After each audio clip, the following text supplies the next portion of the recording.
Hello everyone, my name is Fallinghurst, and a completely unprecedented thing, well, so far, my series on the state of a publisher or game developer has made a part 2 of a video with only our third video. Yes, how could I have predicted that after the blowout of news from earlier this year from CD Projekt Red would be followed up by so much more and make that video almost completely out of date as of this time. Now, I do implore you to go back and check out that video. There's a lot of numbers and financials to things that we went over, as well as a lot of cool other details, but a lot of interesting stuff we're going to talk about today. This will be a little bit shorter video, but hey, combine these two and maybe you'll get something really cool. If you're unfamiliar with what this video type is that I pick a publisher or developer who has a lot of games or a lot of things on their plate right now and break down all the partnerships, news articles, and recent information about them into one place in one video. Currently, next up, we have Remedy Entertainment, which is already recorded. I'm just currently editing the video, but due to the timely news of this information, I'm going to put this video out first. So technically, this is number 2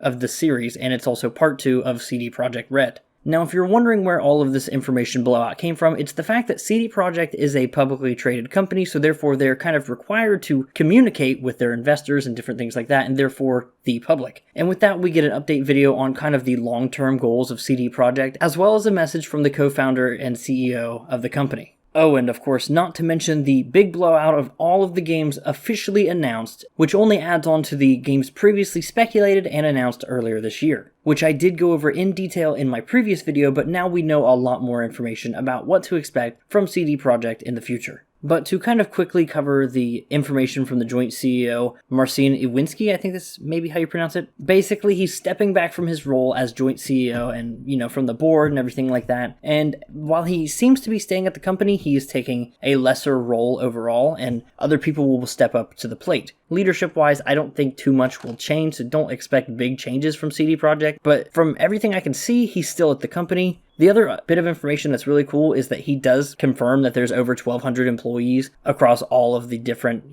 development teams and things like that, all under CD Projekt as a company. And really, that's all there is to see about that message. As far as the actual video itself, the 14-minute or so video where they break down the long-term goals and what they've been doing, it seems really promising. Something I really like that they did talk about is an improvement on Red 2.0.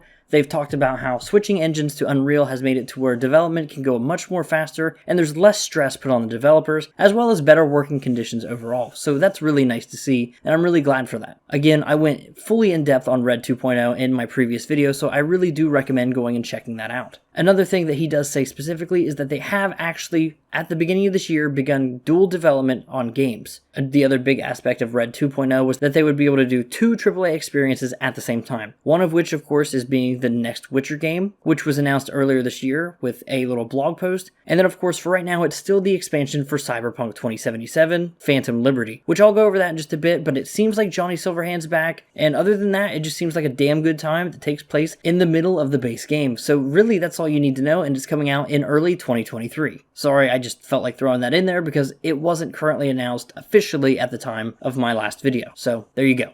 But anyways, now that we've covered pretty much everything else about the company itself for this new update, let's talk about all those games they announced, shall we?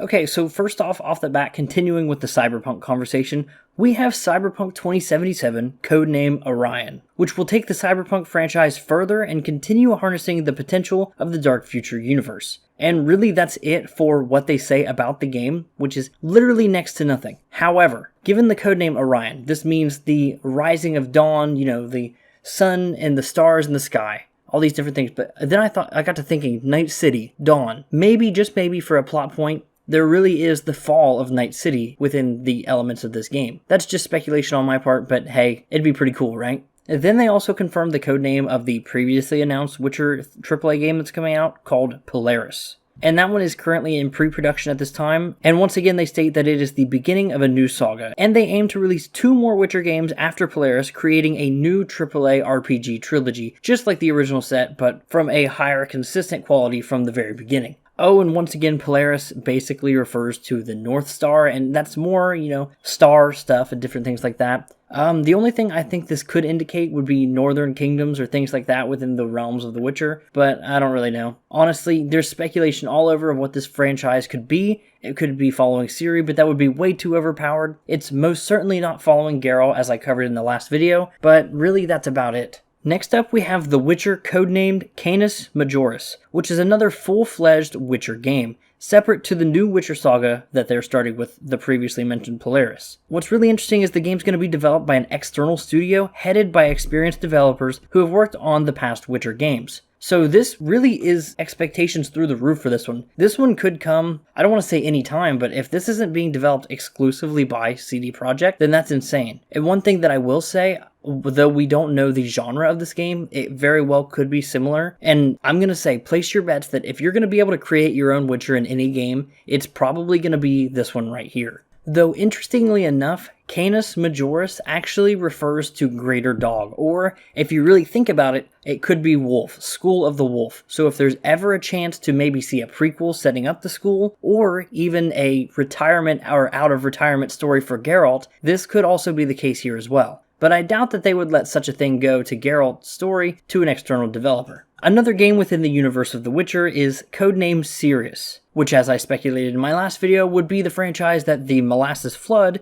a new studio under CD Projekt, would be working on. And they do say that this game will differ from their past productions, offering multiplayer gameplay on top of a single-player experience, including a campaign with quests and a story. More than likely what this game is going to be is to some degree a survival game, but we don't know that for sure, but as of right now, that's where I would place my bets on. Once again, very interestingly enough, after a quick Google search, the meaning of the word Sirius actually refers to a star of the constellation Canis Major, not Majoris, as I mentioned, but very interesting that there's such a similarity there. Perhaps this will be a direct spin-off of that project from the external developers. Again, we'll have to wait and see, but that would be a really cool tie-in if you ask me. And then finally, for the last game that was announced, which, mind you, at this point, we have 1, 2, 3, 4 with the trilogy, 5, 6, and now 7 games officially confirmed. The only one we knew about as of right now up till this point was the original of the trilogy of the Witcher games coming. We knew that the Molasses Flood was working on something, but nothing of concrete evidence, whether that was Cyberpunk or The Witcher.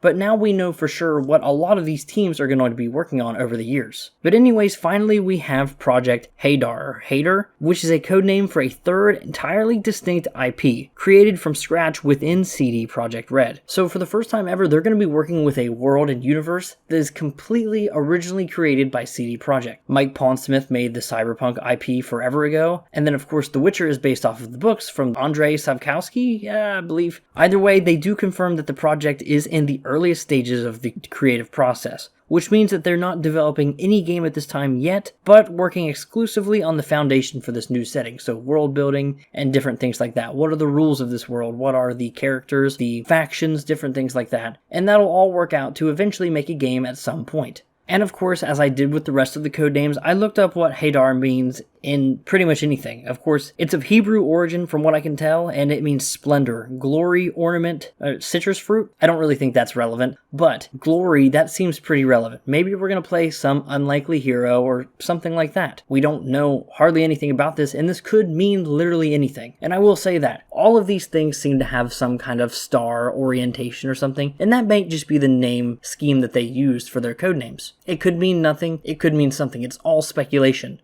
And if you think that's absolutely all the exciting news from these games, you would probably be right, but something that CD Projekt themselves did say is that with the Polaris franchise, the trilogy of AAA open world games in the vein of The Witcher 3, they did say, in fact, that they are aiming to, once the first game releases, to have them all done within 6 years. That means that from beginning, launch of the first game, all the way up through the 6th year, you will have had a middle game somewhere at the 3-year mark, and then after 3 years of development time, the third game as well. Now, that's pretty ambitious. Now, how they hope to achieve this is, I don't want to simplify it by saying that Unreal Engine and stuff like that will allow them to reuse assets, but basically scale up and continue making new things for each game. But as they show in the video, they've got trees and tables and probably different furniture, building assets, probably even some aspects of the open world that we'll be able to reuse and carry over into the next game. Hey, why fix something if it ain't broke? You know what I mean? And if they're going to do the groundwork and the legwork to really flesh everything out on the first time around, then they have no reason not to use all these aspects and all these assets in the next couple games. Meaning that the dev time spent to recreate all these chairs and trees in the open world could then be added into new world spaces, new storylines, and different things like that. To me, that's promising and that's super cool. But really guys, that's it for me. Thanks for watching this video, and I hope it finds you well. Have a good weekend, and if you're not watching this video on the weekend,